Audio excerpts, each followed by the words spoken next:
Olá, meus queridos, vamos lá para a nossa aula de hoje. Nós vamos trabalhar nessa aula de hoje a unidade 7, Grécia Antiga, Cultura e Influência. O professor Marcos vai começar com vocês aí pela atividade de reflexão que nós temos lá no início da unidade, chamada de ponto de partida.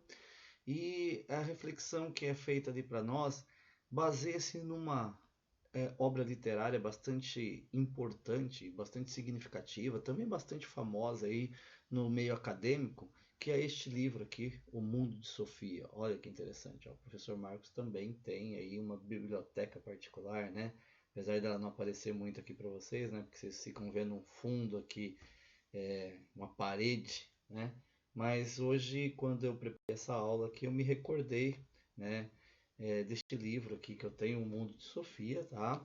É um livro interessante, se alguém tiver disponibilidade aí de acessar o livro, é interessante. Ele é um livro do Jostein Gaarder, ele faz aí uma viagem, né, através da filosofia, né?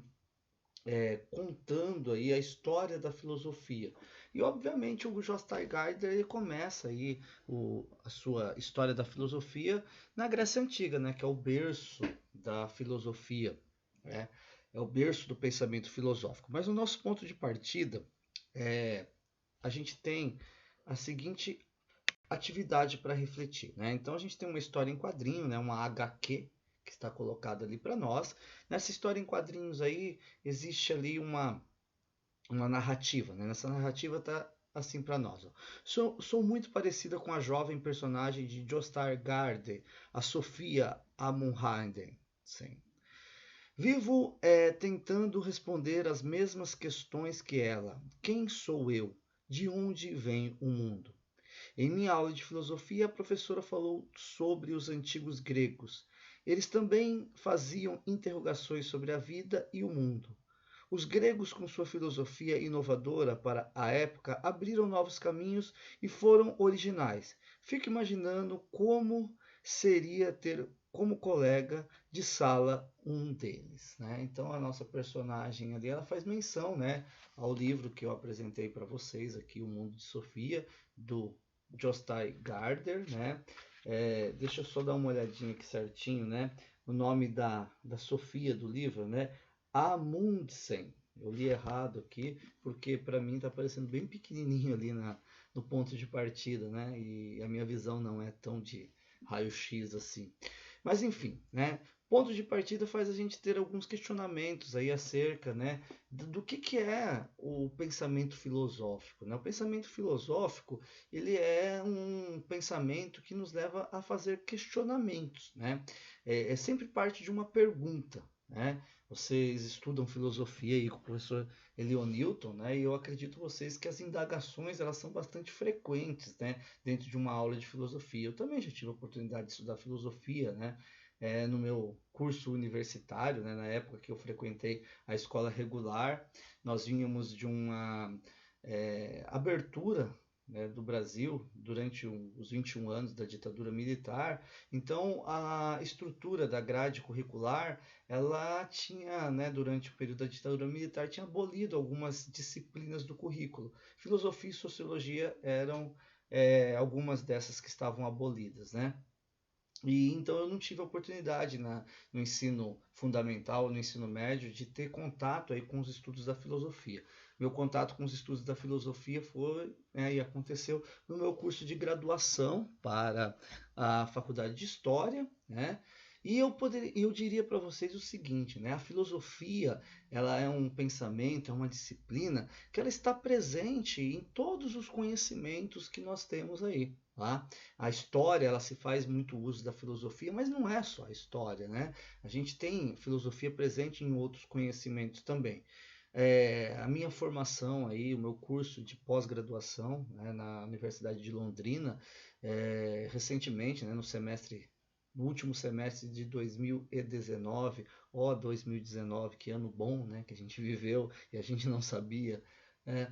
Enfim, eu trabalhei em uma disciplina onde nós analisamos dentro da questão da história da arte, né? Falando de arte, de imagem, de quadros e pinturas, a gente trabalhou muitos textos filosóficos, né? Então aqui eu estou colocando para vocês né, essa experiência que eu tenho dentro da filosofia aí, e como eu enxergo a filosofia como uma disciplina aí que tem aí uma relação muito forte aí com a produção de conhecimento, né? Toda a produção de conhecimento parte de questionamentos, parte de dúvidas, e essa é a essência da filosofia, né? Aqui me traz à memória aí a célebre frase, né, do Sócrates: só sei que nada sei. E um professor meu da faculdade, ele dizia, né, que supostamente o Sócrates, ele deve ter completado essa frase assim, ó: só sei que nada sei e nem disso ainda tenho certeza. Quando meu professor falava isso, assim, chegava a dar um negócio em mim, assim, né? Como que um grande pensador, o grande pensador Sócrates, né, da antiguidade, ele teve essa percepção, né, de entender que a grande coisa na nossa vida é a gente estar sempre se indagando, né, e nunca ser completo, né? O ser humano, ele nunca pode se sentir completo, porque senão a produção de conhecimento não vai acontecer. Então é isso daí que o ponto de partida ele propõe para a gente poder analisar, né? Existem alguns questionamentos que direcionam vocês, direcionam o pensamento de vocês, e eu gostaria que vocês refletissem isso, né? Depois de ouvirem aí essa parte inicial da aula com o professor Marcos, tá? Bom, nós vamos trabalhar a Grécia Antiga nessa unidade, aspectos culturais. O professor destacou aqui alguns pontos que essa unidade vão abordar com vocês, né? A gente está complementando aí tudo aquilo que a gente trabalhou da Grécia Antiga, os elementos que nós trabalhamos de organização político, econômico e social que nós vimos nas aulas anteriores. Agora a gente vai falar dessa influência, né, e da produção dos aspectos culturais que a Grécia Antiga se notabilizou por isso daí, né, e que nós tivemos aí a honra, né, de termos esse legado deixado pelos gregos, né? Então, vários elementos formam aí os aspectos culturais da Grécia Antiga. Elementos ligados à religião, ao conhecimento filosófico, à história, o teatro, a arquitetura, a escultura, a medicina, a matemática, são todos elementos culturais que os gregos produziram na antiguidade e que influenciaram aí a formação da humanidade, a formação do pensamento ocidental, como o professor ele vem frequentemente, né, falando para vocês nas aulas aí que nós discutimos anteriormente, tá? Bom, vamos começar aqui com a questão da religião, tá?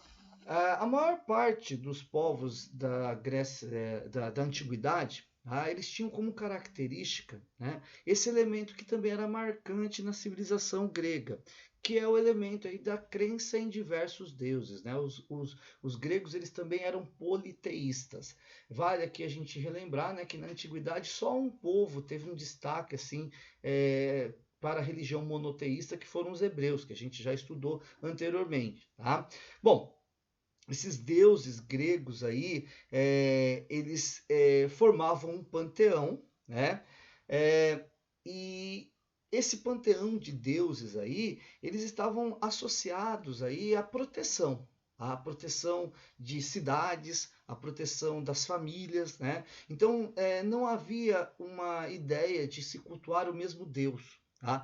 Eles acreditavam em todos os deuses, mas o que merece destaque é que em determinados lugares e determinadas cidades, alguns deuses eles tinham uma relevância maior em virtude da característica, né, que esse deus ele tinha, né, a qual era atribuída a ele, né, Deus da guerra. Então, o Deus da guerra ele era cultuado dentro daqueles espaços, daquelas cidades que tinham como elemento aí a característica belicosa. A deusa da sabedoria, Atena, né? Os atenienses, eles cultuavam mais a deusa da sabedoria. Então havia essa diferenciação, né, dentro do panteão dos deuses da Grécia Antiga e a relação que esses deuses estabeleciam aí com os gregos, né? O culto era feito em grandes templos, né? Eles construíam grandes templos aí que eles dedicavam aí a essas divindades e principalmente a essas divindades que eles consideravam importante, né? E segundo a tradição, né, os gregos eles tinham a crença de que os deuses habitavam um monte chamado Monte Olimpo. Tá? E dentro desse aspecto aí, dessa crença dos deuses habitar o Monte Olimpo, nós tínhamos esse panteão que o professor elencou para vocês aqui. Estou colocando todos eles para aparecer na nossa tela, né? Os Zeus, que era o senhor dos raios e da chuva, né? O deus dos deuses, a principal divindade. A Hera, protetora do casamento e da família. Artemis, deusa da lua e da caça. Apolo, deus do sol e das profecias. Hermes, o deus mensageiro, né? O protetor dos viajantes. Hefestos, deus do fogo, dos vulcões, dos ferreiros.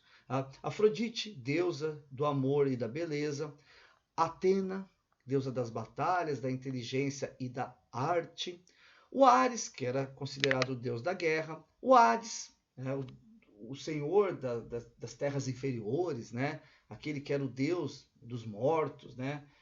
Como se fosse aí uma espécie de contraposição aos Zeus, né? Poseidon, o deus dos mares. Então a gente pode observar aí que cada deus, cada divindade aí apresentada no panteão dos deuses gregos, eles possuíam algumas características, né?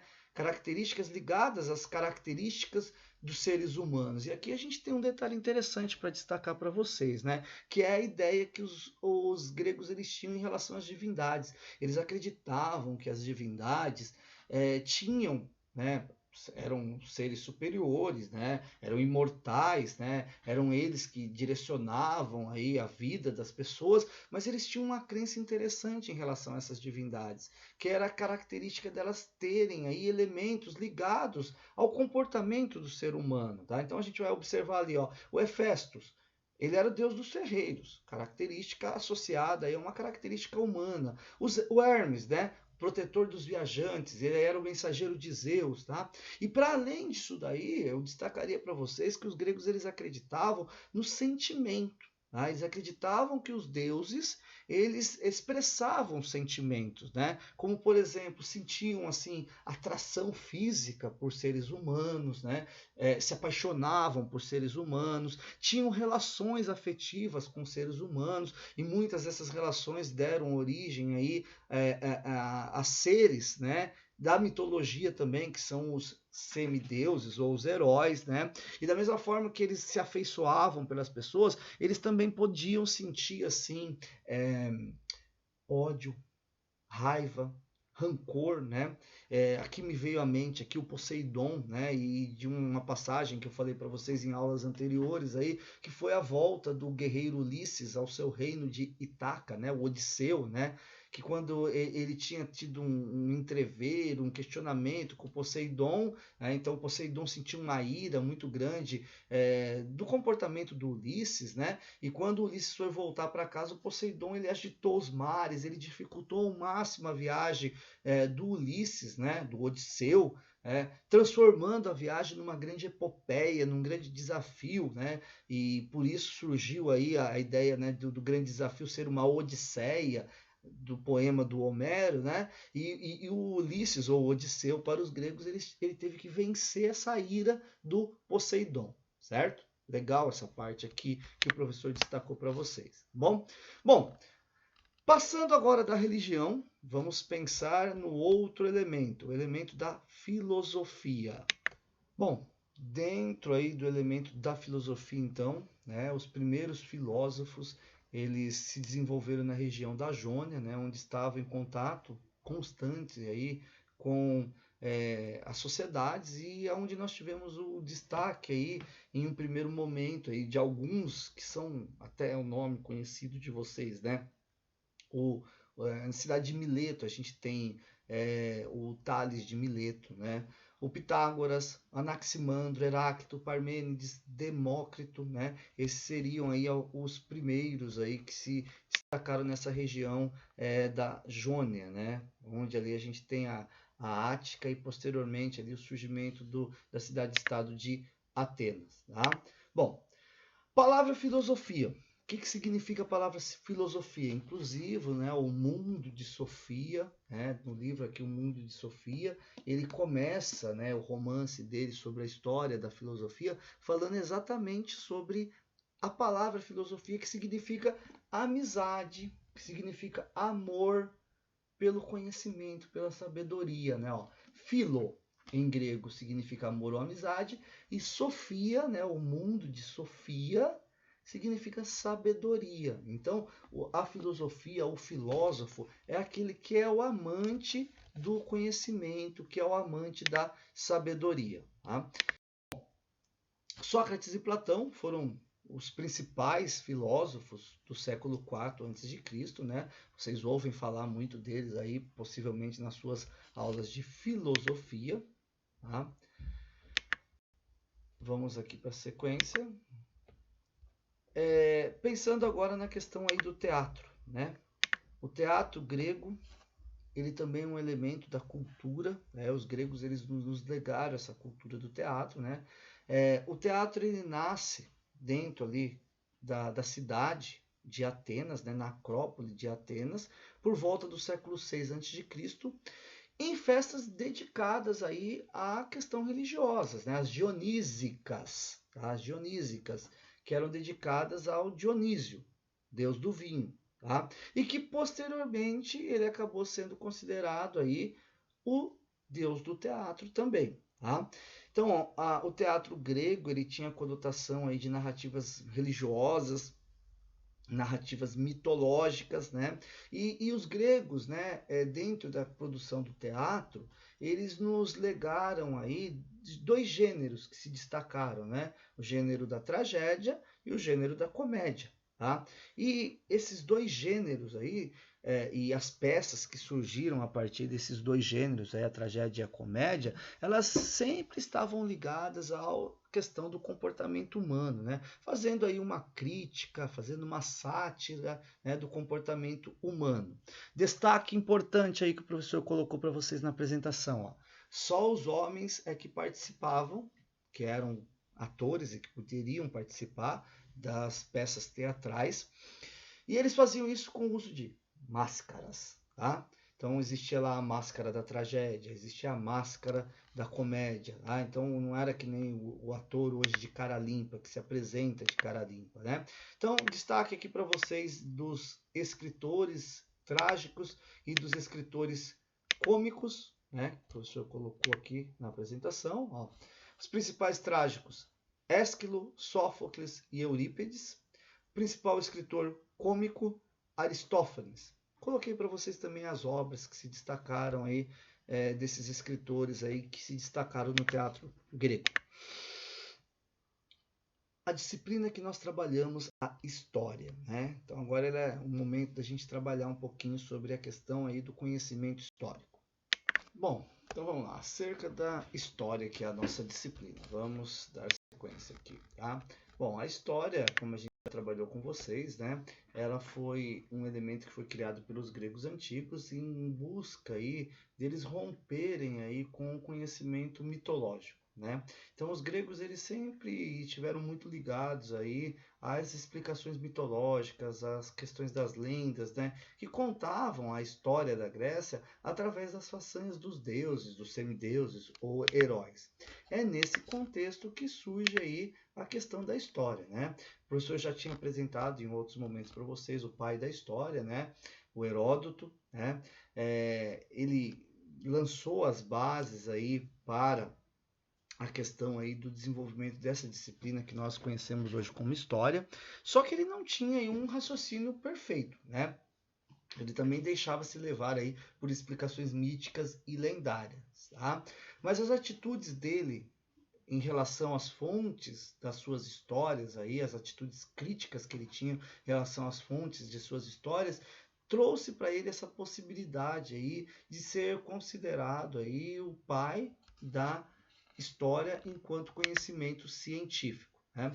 Um outro que colaborou bastante também foi o Tucídides, né? Que viveu em Atenas, fundador aí de um pensamento histórico científico, tá? Porque ao contrário do Heródoto, ele não deu espaço aí para a presença dos mitos, das lendas, como elementos aí considerados como fontes históricas, tá? Então, o Heródoto ele dá a gênese do conhecimento e o Tucídides é considerado aqui o aperfeiçoador aí do conhecimento da história como uma ciência, tá? Bom, Estilos arquitetônicos agora. É outra colaboração e outra contribuição dos gregos para a história da humanidade. A arquitetura grega, ela traz para nós aí 3 estilos. O dórico, né? Desculpe ali o equívoco do professor ali na digitação do 3, tá? Já vou me redimir aqui. Ao invés de sair um S, saiu um Z, me desculpem, tá? Então, os 3 estilos aí. Dórico, que era mais simples e sutil. O jônico, leve e gracioso. E o coríntio, né? O estilo coríntio, que era mais rebruscado, né? Mais cheio de detalhes. Esses são os 3 estilos arquitetônicos que se destacaram aí nas cidades gregas.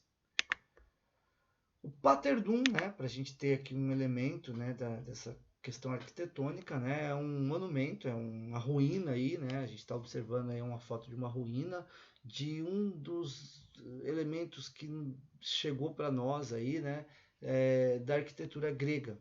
Ele foi erguido em homenagem à deusa de Atena, né, na cidade de Atenas, a deusa considerada a principal divindade dos atenienses, né? E ele tem características do estilo dórico. Tá? O escultor Fídias, que é o projetista do Paternum, ele se destacou por ter ornamentado aí o exterior e o interior desta construção. Aqui um exemplo para nós, né, de uma construção aí dentro da perspectiva da arquitetura desenvolvida pelos gregos. Tá? Bom, na escultura também tivemos aí elementos que foram destaque aí na cultura grega, né? Ela se desenvolveu ligada aí ao desenvolvimento da arquitetura, né? E ela tinha como objetivo o embelezamento, a ornamentação dos interiores e dos exteriores dos templos. Então, muito comum nas esculturas gregas aparecerem as imagens que representavam os deuses, os heróis, os acontecimentos ligados aí à divindade. Elas compunham ali o espaço, né, arquitetônico. Não estava desvinculado aí dessa questão arquitetônica, apesar de a gente trabalhar aqui como elementos diferenciados. Né? A arquitetura é a construção, a escultura seria essa questão da ornamentação, mas ela fazia parte do conjunto aí que nós chamamos aí de conjunto do templo religioso, vamos pensar dessa forma, tá? Então, a primeira imagem a gente tem ali o torso de Apolo aparecendo para nós, a outra imagem é Afrodite, tá? É um dorso aí também, né, ligado aí a um busto ligado aí a Afrodite, tá? Bom, vamos lá para os escultores que se destacaram. Então, o Miron é um deles, Fídias, a gente já citou o nome deles ali na construção do Paterdon, e o Praxiteles. Esses aí são os 3 nomes que o professor destacam para vocês aqui dentro da escultura, né, da produção aí da arte escultura entre os gregos. Bom, os gregos também nos legaram aí um conhecimento ligado à medicina, né, bastante significativo, ligados, né, a outros 2 conhecimentos também bastante importantes aí para a história da humanidade, que é o conhecimento da matemática e o conhecimento astronômico. Tá? Vamos falar do pai da matéria, né, aquele que é considerado o fundador do conhecimento, que é o Hipócrates, né, ficou conhecido como o pai da medicina, e ele tinha, né, vários escritos e textos falando aí sobre essa, vamos dizer assim, essa ciência que os gregos eles desenvolveram, e por isso, né, até hoje, parte do texto do Hipócrates está do juramento que todos os médicos eles fazem quando eles se graduam no curso de medicina, né? Uma mensagem que eles pronunciam ao receber o seu diploma, tá? Que comida seja teu alimento e o alimento a tua medicina. Isso aí é uma frase atribuída aí ao Hipócrates, né? O pai da medicina. Que a comida seja teu alimento e o alimento a tua medicina, né? É aquela ideia do mente sã, corpo são. A medicina para os gregos estava muito associado aos hábitos, né? E aos bons hábitos. Eles acreditavam muito nessa questão dos bons hábitos para você preservar aí a saúde do seu corpo, a saúde do seu espírito também, a saúde da sua questão mental, a sua sanidade mental, né? É por isso mente sã, corpo são. Então, essa é uma ideia que até hoje é defendida por muitos médicos, né? De que nós desenvolvemos aí as enfermidades a partir do nosso comportamento, né? Da vida desregrada que nós levamos, dos hábitos alimentares inadequados que nós temos. Então, a medicina ainda defende aí essa ideia aí que o pai da medicina ele teve lá na Grécia Antiga, né? Dando origem aí ao conhecimento científico que hoje nós chamamos de medicina. Bom, a matemática, o professor teve alguns destaques aqui para vocês também, né? Lá, o Wallace ia adorar essas simbologias aparecendo aqui, né? Então, a matemática grega ela vai começar lá com o Tales e com o Pitágoras, nomes que não são desconhecidos de vocês aí, vocês trabalham, né, com o conhecimento desenvolvido no ramo da matemática por esses dois filósofos que viveram na Grécia Antiga, né? O Tales ele é considerado o primeiro matemático, pois a ele são atribuídas descobertas matemáticas específicas de geometria. E o outro, né, personagem do mundo grego que o professor citou aí é o Pitágoras, né, que além de matemático, ele também era um filósofo, ele se envolveu com religião e com política também. Então a ideia, né, que os filósofos na Grécia Antiga, eles acabavam perpassando por várias áreas do conhecimento, eles não ficavam restritos a uma única área do conhecimento, né?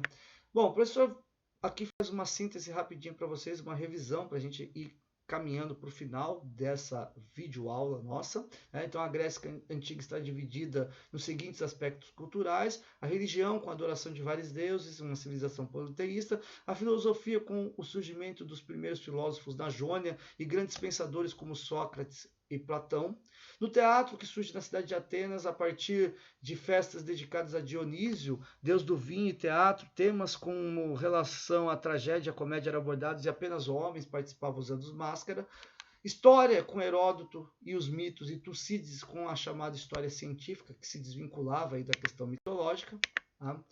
A arquitetura, com os três estilos que se destacaram, né, nas construções gregas, o dórico, o jônico e o coríntio; a escultura, com base na arquitetura, ligada à arquitetura, representando deuses e heróis; destacou-se artistas como Fídias, Miron e Praxiteles; a medicina, como fundamento em outras ciências, e o destaque por Hipócrates, o pai da medicina, que atualmente, né, tem o seu juramento ligado aí a uma das abordagens aí do Hipócrates; e na matemática, o destaque aí o Tales e o Pitágoras. Trouxe para vocês aqui um exercício de revisão, né, que apareceu aí já a resposta para nós, né? Por acreditar em diversos deuses, os gregos antigos eram politeístas, acreditavam em vários deuses, né? A segunda, abaixo temos dupla de figuras gregas conhecida. Qual delas destaca-se na filosofia? Tempo. Deu tempo de ler? Deu tempo de pensar?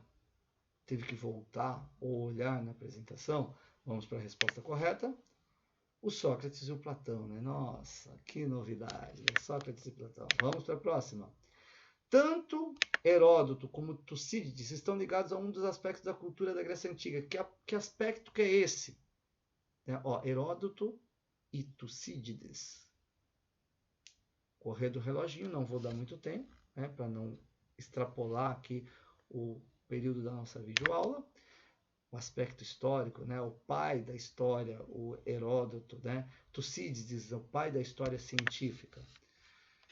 A próxima aqui, ó, a arquitetura grega pode ser dividida em três estilos, agora eu escrevi três certo, né, o detalhe lá, que indicam sutileza, graça e detalhes. Quais são os três estilos? Então, vamos apresentar aqui, né, as opções. Dórico, jônico, coríntio; teatro, histórico e medicina; religioso, mítico, filosófico; divino, heróico e humano. Esse nem precisa de tempo, né? Vamos lá? Estilo dórico, jônico e coríntio. O Paternum era uma das mais lindas construções gregas. Foi erguido em homenagem a uma divindade grega. Que divindade é essa? Então, vamos apresentar as divindades, né? Paternum, construído lá em Atenas. A dica foi boa, né? A divindade é a Atena. Bom, e por fim aqui o professor colocou para vocês aqui duas sugestões, né? Ó, sugestão de uma leitura, né? De Ubaldo Nicola, uma orientação para conhecer filosofia e seus pensadores, a antologia ilustrada da filosofia e, apesar da imagem não aparecer ali na projeção do professor, né? Temos um filme, né? Que a gente pode encontrar aí, né? Através aí da rede mundial de computadores, né? As Sete Maravilhas da Grécia Antiga. É uma viagem por toda a cultura grega. E lembrando também que uma boa pedida aí, né, para quem quiser se aprofundar na filosofia, melhor aqui, né, é o livro O Mundo de Sofia. Esse daqui, ó, vocês encontram na versão PDF para baixar, né? Então não precisa comprar. Esse aqui eu tenho bastante carinho por eles, tá bom, pessoal? Vou compartilhar com vocês uma fase da minha história. Se eu abrir aqui para vocês, não vai dar para ler muito, né? Mas tem uma dedicatória aqui, ó. Marcos, família Piantavini, ano de 2001. Foi quando eu ganhei esse livro. Se eu avançar para vocês mais uma paginazinha, ó, a gente vai encontrar aqui, né? Deixa eu achar aqui, Oswaldo Piantavini Júnior, 13/11/2000. Esse carinha aqui é um carinha que estudou comigo, né? O Oswaldo fez faculdade comigo, fez a pós-graduação comigo lá pelo ano de 2000. E no ano de 2001 ele sofreu um acidente de carro e infelizmente faleceu. Um amigão meu da faculdade, né? E na primeira visita que eu fiz na casa dele, para os pais dele, logo após o falecimento, né? A mãe dele foi até o quarto dele e pegou esse livro, que na época, né, era um livro bastante famoso. Se eu olhar aqui, né, para essa edição aqui, ó, ela é uma edição, deixa eu ver aqui se eu acho, do ano de 2000, né? O Oswaldinho ele comprou no ano que o livro ele foi publicado, né? Estou falando aqui da qual edição que seria essa aqui? Deixa eu ver aqui para vocês se aparece aqui para nós. Qual edição que é? Não está aparecendo aqui. Mas é um livro de 2000, enfim. Né? O livro é de 95, né? Mas essa edição que ele comprou aqui é de 2000. Então eu não sei em qual edição que estava aqui, que não aparece aqui para nós. Mas enfim, então tem um significado para mim bastante, né? Tem assim um valor afetivo. O professor está contando isso aqui só porque eu lembrei disso, eu peguei o livro para mostrar para vocês e na minha memória esse ser aqui, o Oswaldinho, da forma como a gente chamava ele na faculdade, ele ainda existe, né? Então a mãe dele, o pai dele me presenteou com esse livro, que possivelmente o Oswaldo não chegou nem a ler, né? Eu acredito que ele não leu, porque o livro ele tá amarelado assim pelo tempo e tal, mas quando eu olho aqui para ele, eu faço assim, ó, ele tá praticamente novo, né? Ele não tem sinais aqui de nenhum tipo de desgaste. O Oswaldinho deve ter colocado só o nome aqui, né? Mas enfim, o livro ficou para mim e eu tenho muito carinho por ele e aqui eu estou mostrando para vocês aqui como uma forma de indicação. Bom, valeu galera, muito obrigado aí e tem um negocinho ainda para mostrar para vocês, desculpem, tá? Então deixa eu fechar essa apresentação, tá? Do PowerPoint, a apresentação tem que desaparecer aí para vocês, deixa eu ver se eu desapareço com a apresentação. Agora, legal. Eu queria mostrar para vocês isso aqui, ó, que eu encontrei ainda há pouco, quando eu estava começando a preparar a aula para vocês, eu encontrei lá no Instagram, achei interessante, né? Um memezinho aí, né? Mostrando para nós aí várias formas, né, de se falar aí a famosa frase do Sócrates, né? Só sei que nada sei. Depois evoluiu aí para um apenas sei que não sei nada. Depois evolui somente possui conhecimento de que não possui conhecimento de coisa alguma. E por fim, de uma forma mais elaborada e mais embruscada, vamos dizer assim, ó, no que se refere à totalidade das informações miscelânicas das quais sou portador, unicamente posso afirmar que não possuo propriedade para falar com proficiência sobre nenhuma delas. Com essa brincadeirinha aí, galerinha, eu me despeço de vocês e até a nossa live de quarta-feira, né? Um abração aí, fiquem com Deus e precisando só entrar em contato com o professor. Fui!